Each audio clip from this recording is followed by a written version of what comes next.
What is the worst financial decision you have seen?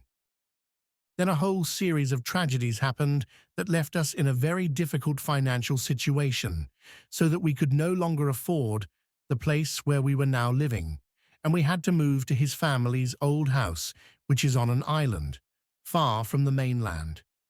Since the only way to transport anything was by ship, which was very expensive, he had to sell a lot of things. And to his great disappointment, the piano was too big and heavy to afford to move there. So he put it up for sale at a very reasonable price. It was an antique, in great condition, made in the early 1900s, and it was worth at least $80,000. He put it up for sale for a fraction of its true value due to the lack of time needed to get rid of it before moving. Someone contacted him and offered to buy it, and then he did something monumentally stupid. The buyer offered to send a truck to pick up the piano on very short notice, and asked if it would be okay to give my husband $1,000 up front and pay the rest in 2 weeks when they received the money. I know he was under a lot of stress, but damn, that was stupid. You don't let anyone walk away with something incredibly valuable without paying for it in full. I'm sure it won't shock anyone here, but this man never paid for the piano and simply disappeared. The money we got from that sale was basically all we had to live on until he found a new job somewhere new. Scammers are truly horrible, and a lot of people need to learn not to be so gullible. It's sad, but it's true. My ex-sister-in-law had a thriving medical practice. She was so nervous that she joined Scientology and started going to their classes. She opened 5 or 6 credit cards without telling my brother and charged them hundreds of thousands in cash and gave it to this cult. My cousin spent 100% of her inheritance and put a lien on her house to buy a second home in the mountains. The thing is, it was being pushed down by a mountain, and they thought they could fix it. I went and saw it, and every door jamb was warped, and the doors wouldn't close. They took me down to the basement, and they were trying to use I-beams to stop the mountain from pushing on the house. I just thought, what the hell are you doing?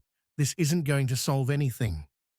6 months quickly went by, and they asked me for $50,000 to help out, which I refused.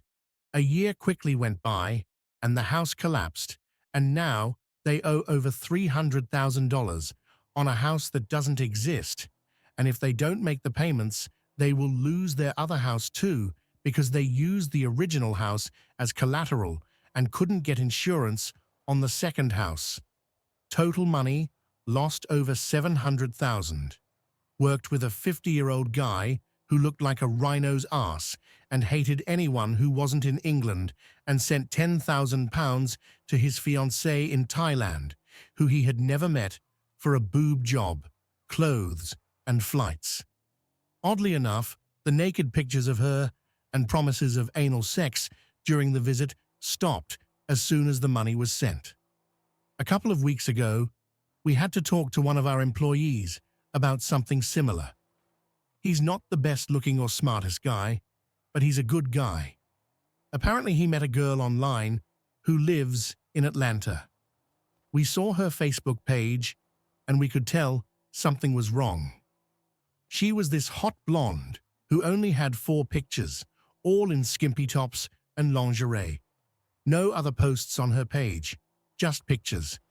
She told him she was single and had no family. They were all dead. A week after they met, he decided he was going to quit his job and move to Atlanta to live with her and help her rent an apartment. We, his co-workers, and his family kept telling him it was a scam or a shady ploy and not to do it. He got angry and apparently had suicidal thoughts and checked himself into a mental hospital for a couple of days, but eventually he agreed and didn't do it. A very big and very closed friend of mine from high school met a girl from the Philippines on OkCupid many years ago. He was very hesitant to tell people because he knew what they would think. When he told me, I was very happy for him, but he was under no circumstances to send her money. Flowers, small gifts, etc. Sure, but never just cash. They have been together for over 5 years now, and he has even traveled to the Philippines a few times for work and fun. He met her family. He spent weeks with her. Somehow, he found love thousands of miles away. She would be here now if they could approve her visa. But that has been a major issue for a while now. The guy I dated briefly joined an MLM selling insurance scheme. I listened to his monologue and told him I had no money. He was furious and tried to sell insurance to our waiter at the restaurant. What he failed the worst again. financial I decision still you have laugh seen. today. He I was a knew bad someone guy. who took out a loan for a wedding, but decided to blow it all at the casino. Now he has a $20,000 loan to pay off and nothing to show for it. My friend, who is really strapped for cash, and his girlfriend bought some kind of water filtration system from a salesman. He has to pay about $300 a month for this filtration system. He was thrilled because it came with a free set of pots and pans. A year has passed, and his girlfriend broke up with him, moved out of the house, and he had to sell his house because he can't afford to live there. The water filtration system is now in a storage unit where he still pays $300 a month for it because he has a 2 or 3 year contract. Sorry, the details are fuzzy. We have great water quality in our area. A co-worker of mine worked overtime every second he could for years to save up for a house. When he applied for a mortgage, he based his mortgage payment on all the overtime he worked. I tried to tell him it was a bad idea, but he didn't want to hear it. He got divorced a few years later because his wife got tired of him working all the time. When my wife and I bought our house, we based it on my income only, so if she lost her job and I lost mine, we would be fine. Everyone told us we should buy a super nice house on our income because we could afford it. 2 years later, my wife lost her job, and now we don't have to worry about anything. No extra stress. It was the best decision we made. I knew a woman whose husband stopped paying his bills and gambled away everything. They lost everything, the house, the car, all the business. She moved into her office with the baby until she could get back on her feet. They didn't stay married, but the courts ruled for visitation rights and she had to pack food for her son on the weekends because the dad was so into gambling that he forgot to feed the baby. The last time I saw her, she bought a small 2-bedroom apartment for the two of them and said she would never depend on a man financially again. A guy in my fraternity got 30 grand for some unknown reason. I'm guessing it was a death in the family or something, and he bet it all on the Yankees to win one game. They lost. My maternal grandmother bought an 8-unit apartment complex to avoid capital gains when she sold her big house. The apartment complex was in the red and needed a lot of repairs. She hired my dad to make them and manage the place. The place started making money. My mum, divorced my dad, was mad that my grandma bought it in the first place, then hired my dad, and then was proven wrong because it was making money.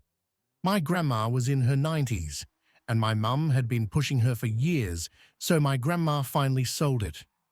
The place is in a high market area and is now worth millions.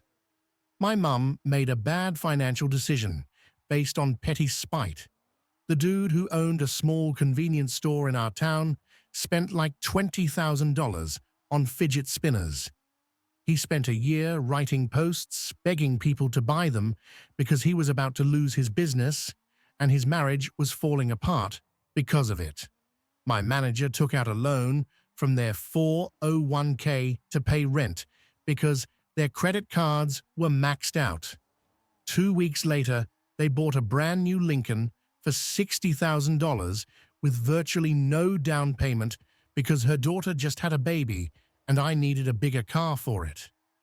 Coworker had 5 kids who could have gone to USC for free if he worked there for 15 years, even if he quit. He quit after 14.5 years for a job that barely paid more than he was making at USC.